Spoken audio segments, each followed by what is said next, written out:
Hey everyone, so today we're back with our review of the Lattissima One machine. Now, as you know, we've been working our way through the Lattisimas. We've reviewed the Grand Lattissima a few months back, and we're now on, we did the Touch the other day, the Touch Lattissima, and this is the Lattissima One.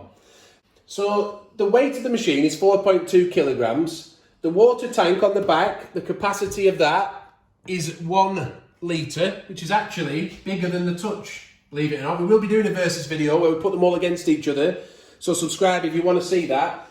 The dimensions are 15.4, so that'll be width, 15.4 wide, by 32.4 deep. This is centimetres, by the way, and 25.6 centimetres high.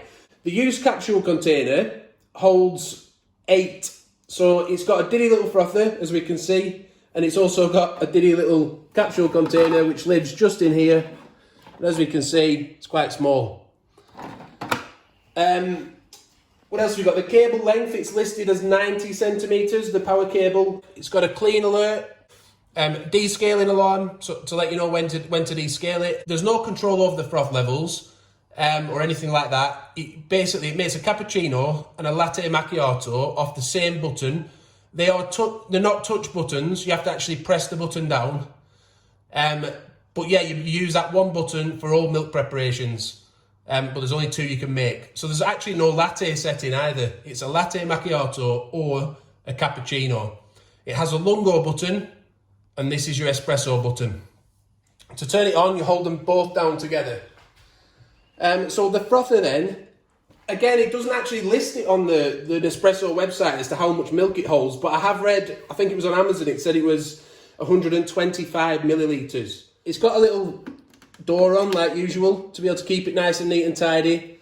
And then this just sort of slots in, make sure it's far enough over, quite easily sort of just slots in and lives in there. And then you've got to make sure you sort of press that up before you put the cup in, and then the cup sort of sits in there. So this really should sit that way around. And that is important because the machine does tend, the Lattisimas I've noticed do tend to drip the coffee for quite a while after you've used them. You know, they keep dripping little drips of coffee down. Now, if the drip tray is on the right way around and you have that underneath it, it's not such a problem because it drops through this little gap there. And it's not such a problem. But if it's on the wrong way around, it tends to collect on the metal over here. And obviously, if it's over to this side as well, you do tend to notice it down here. It slides across like that, which is quite smart actually. If we look, there's little indentations in there that keep it in place. So it's not secure, I wouldn't say it's really secure, but I do quite like that little slide mechanism to allow you to put a latte macchiato glass in, or as we can see, a cappuccino glass. So it's a 25-second heat up time, it says on, again, didn't list that on Nespresso, but it does say that on Amazon. But we'll pour an espresso now. We'll take a temperature measurement for you, just to show you how hot the coffee is. It's fairly loud. It's quite loud, would you say? Yeah, it's quite loud. What's that saying? 70.8. So that's not bad to say it hasn't been used, has it? We haven't used it yet today, so 70.8 on a first pour. We'll just do a cappuccino now and see how it comes out. I'm going to make sure that is definitely going to go in. Let's give it a go.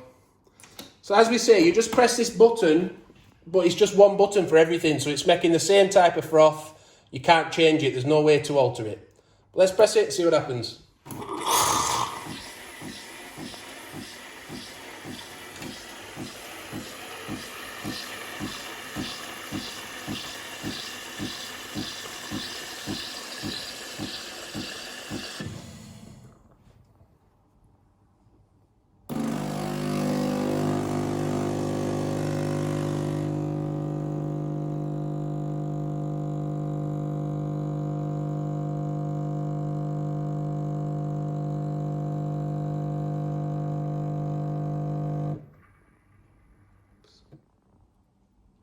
Oh no then, 59 it's So there. 59.7. That was the hottest point. We've just tested it a couple of times. That was the hottest point, 59.7. It's just about hot enough to drink. It could do with being maybe a little bit hotter, but and also we have already poured a shot of espresso, which has probably made the coffee a little bit hotter as well.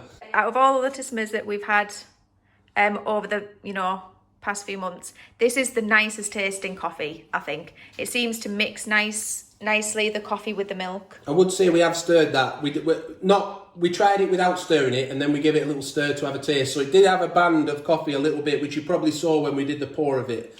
It created a little band, but not as much as the other ones seem to do. No, usually what I find is you get a thick black band of black coffee just below the foam at the top. But this one, it seems to be quite a big band of like where the coffee is mixed with the milk, and then a band of just milk at the bottom. So it does mix differently, but it does create, I think, a nice tasting coffee. We'll make a latte macchiato now and show you that one.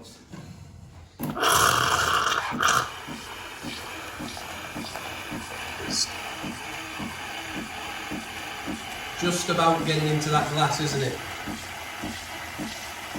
I could possibly have shoved it over a little bit further, but the shelf is being blocked here. It is as far over as it should go, really. But again, I could have possibly put a bit more milk in again, couldn't I?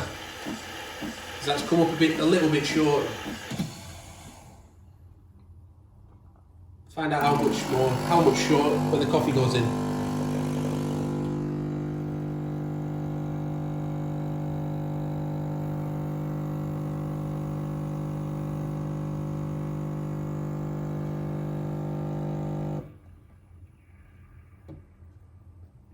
Just starting to see that band appear. Just have a quick look on top of the machine. It shows you now it's got that clean light that came on, that comes on just here.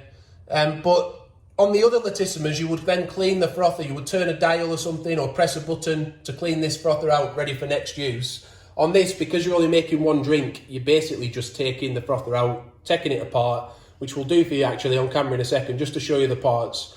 Yeah, so you have to clean it out every time. You can do it in a dishwasher though. It is dishwasher safe. You take it all apart, put the bits on the top shelf of your dishwasher. If you don't have a dishwasher, you do it in hot soapy water, it says. Let it soak. But whether you go to all that or you just rinse it out is up to you. Right, so my wife's now just going to take the frother apart. I can do this, and actually, to be honest, this one of all the Lattisimas, again, has been the simplest one to do. But you might not see what she's doing past my big hands if I try and do it for you. So to take these two parts out, after you've removed them, you press this button in again, and then you can remove the spout, press it in again, and with a bit of pulling, this bit comes out. So there we have the bits, and then we'll just pop it back together again just to show you. Dead easy.